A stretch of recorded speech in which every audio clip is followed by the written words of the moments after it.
His parents also wanted to pursue a better life, and he wanted better tasting bubblegum. And so they immigrated to the United States in 1991. Mike went on to graduate with a degree in environmental geoscience, then decided to attend BBSH to fulfill his longing for a better life. Now he hopes to start his own healing practice. He lives in a cottage in the horse country of Bedford, New York, with his girlfriend Jennifer, who is also a BBSH graduate, and their beloved dog, Marby.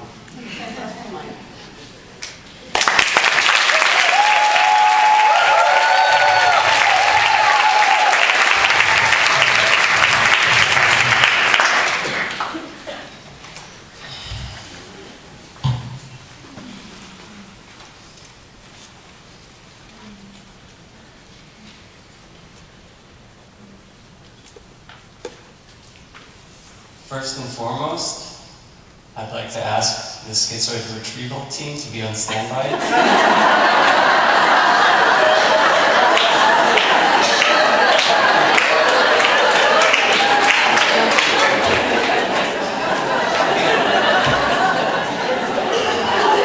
Okay.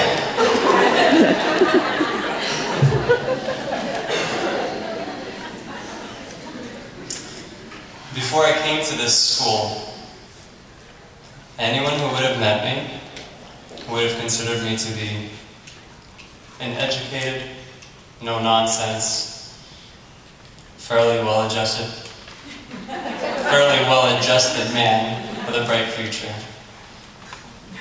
I made the Dean's List at a respected university, and then I went on to enjoy good evaluations at most of my jobs.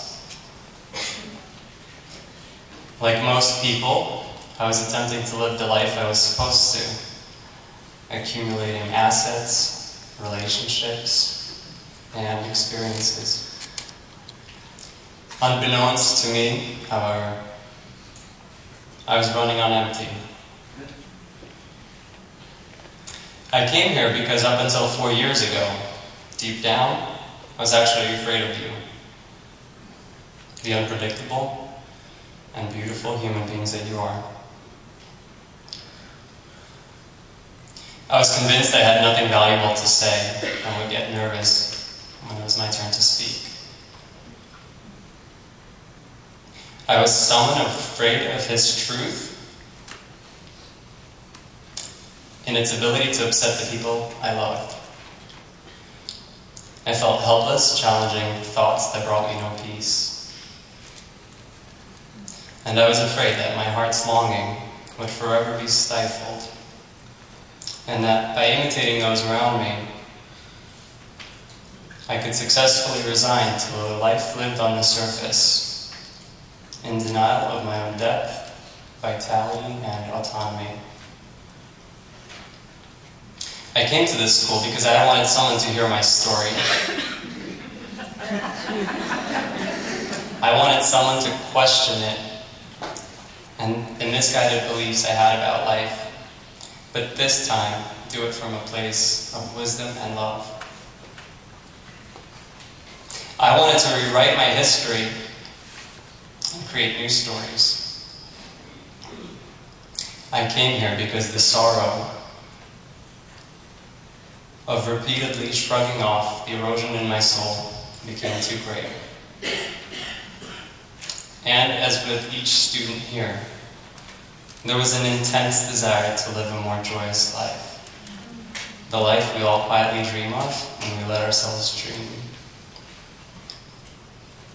Each of us wanted to learn how to galvanize inner resources to heal ourselves and others. This yearning led us to BBSH, a place with a reputation for strong soul medicine.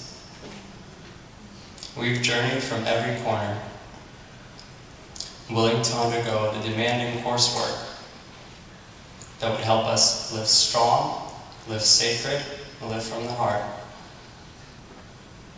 Looking back on my journey, our journey, my classmates and I have been collecting precious pearls, and we leave here with a knapsack gleaming and full of treasures.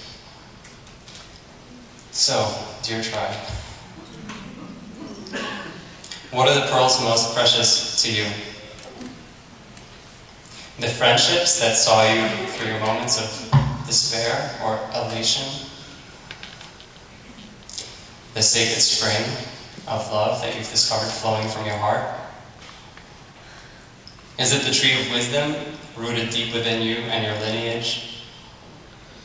A profound sense that you're so much more than you ever knew, and that the person in the mirror isn't so bad after all, that you actually like the person in the mirror?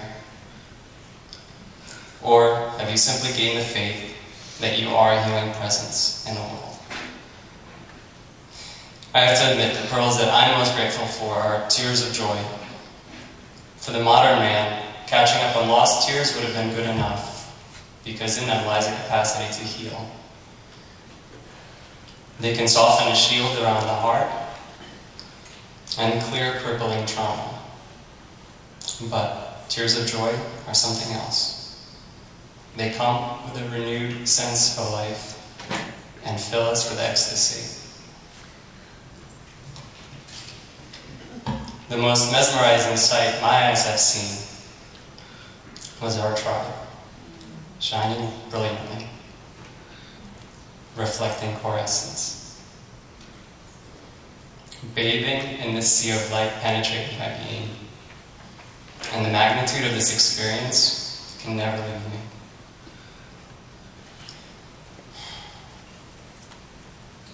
These moments of witnessing gave birth to tears of an indescribable joy, and I'm forever the keeper of our sacred beauty. What else have we learned? With every piece of ourselves that we reclaimed from the grasp of the unconscious, we learned the value of facing our fear. We learned about humanity, our own beautiful humanity. We learned how to let ourselves be vulnerable, ask for help, and not go it alone. As we stared down into the abyss, we needed somebody else to be truly present with us. Thanks to our teachers, we dared to approach the edge of the cliff. Dear teachers, you filled our being with enough love, wisdom, and trust that when we dove into the unknown, what we were diving into was our rebirth.